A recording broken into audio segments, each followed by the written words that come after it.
Welcome back, new video, and in this video I'm going to break down a trade I took on my 10k FTMO challenge. It's a very good trade because all of the trades I take are A+, obviously. Definitely hit the subscribe button to follow me on this journey, and if you got questions regarding the setup, regarding the strategy or whatsoever, just hit it in the comment section. Would be highly appreciated, and I will go over it and answer all of your questions. Alright, there's nothing less to do than jump into the charts and show you the trade I took. Cheers. Okay, so like I said, I will be break down this trade on EU. This was the first trade I took on the FTMO challenge, and well, it was an A+ setup. It had everything, but not every setup is going to take profit. I have a 60 to 70% win rate. That means that I'm still losing trades, which is completely normal and it's part of the game. We can see that in the end price came lower than I wanted or expected it to be, and then still rocketed off. And it has a main reason, because I use liquidity as the main fuel for my trades. And if you can understand and read liquidity, it becomes a hell of a lot easier to know where price potentially is going. So what I mainly do is I start on the 1 hour time frame, for example, and we're going to see where price is reacting from. And what I can see is price is reacting from this area of interest. I call it an area of interest. You can call it an order block, you can call it a POI, you can call it a supply zone. In the end, it all comes down to the same thing. And yeah, I think that's the right approach, because well, there are dozens of strategies out there and everyone calls things differently. But in the end, we're all trading the same markets. So in the end, it all comes down to the same thing. Okay, so what we have to understand is that we are in a main bearish range. So what are sellers looking for? Sellers are looking for bearish price action around areas of interest, like this. So that is my first objective. That's the first thing I see. Well, then what? We have resistance area, build up. So we have already sellers coming into the market, right? But then we have to understand what structure is telling us. We have a low in the market, we have a high in the market, we have a higher low, and we have a higher high. So the main range is, internal main range is bullish. External, bearish SF, right? I mean, come on, that's obvious. So now all I have to do is I wait for consolidation. I wait for more sellers to be trapped in the market. What can we see? We can see that there is a very nice and clean resistance area. We have a trend line. And remember, this all comes from an area where sellers most likely to look for potential sells. So what does a seller need? A seller needs bearish price action. And to be honest, we did not have a bearish break of structure over here because this is still the protective low. We have to be honest here. But internal structure was showing me that it wanted to go lower. All right, so I'm going into the 15-minute to go a bit more in depth on the trade and what for me are potential confirmations. So first I identify structure, then I identify liquidity. Well, we had the resistance on top, we have a very nice support area down below, which is lining up with the Asian low.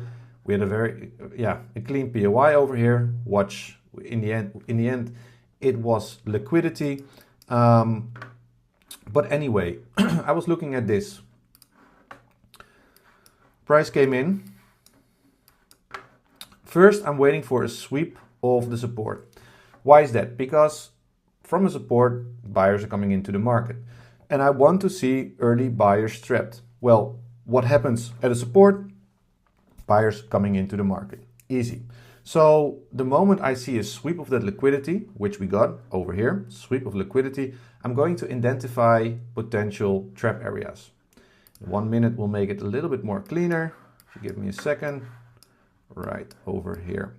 So now we're on the 1 minute price action. Remember, this blue area was where the whole support was. Swept, price came up, failed to tap into this potential trap, and did another bearish break of structure towards the downside into that main POI, which is resting on the left of us. But then again, we can identify more liquidity on lower time frames. Well, what could I see? Very nice resistance area. Okay, it was building up, was confirmed over here, but over here I was already into the trade. Then what happens? The moment when price steps into this area of interest, this is a 5 minute POI supply order block, whatever, imbalance, whatever you want to name it. Price comes in, give a bearish reaction, is inducing sellers, and that's the moment I enter on the trade. My entry was around here.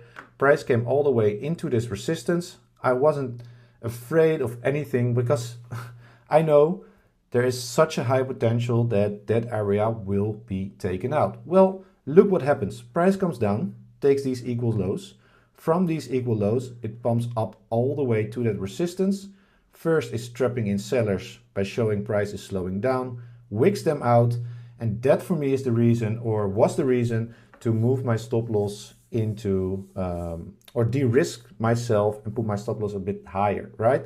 So, excuse me, I put my stop loss below this low. What happens? Price came down and melted straight to my stop loss.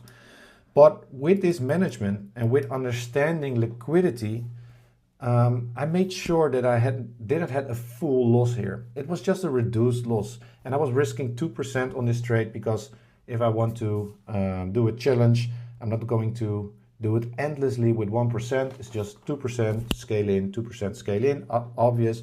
So this trade netted me minus $68. $100 would be 1% on the 10K, obviously. So even less than 1% loss. The main thing is that I understand liquidity. I know when liquidity is taken from the market, taken from other traders, trading a zero-sum game. If we win, another lose. If we lose, someone else wins. That's just how the game works. So liquidity got taken, and this is the moment when price can reverse on me. Easy. It's to go to break even because the trade needs room to breathe, right? This is why this area is the area where I wanted to go to break even. So anyway, reduced loss, nothing much to worry about, and we go on to the next trade. All right, don't forget to subscribe. Ask your questions in the comment section. Give my video a like, would help me heaps, and I'd like to see you on to the next video. Cheers.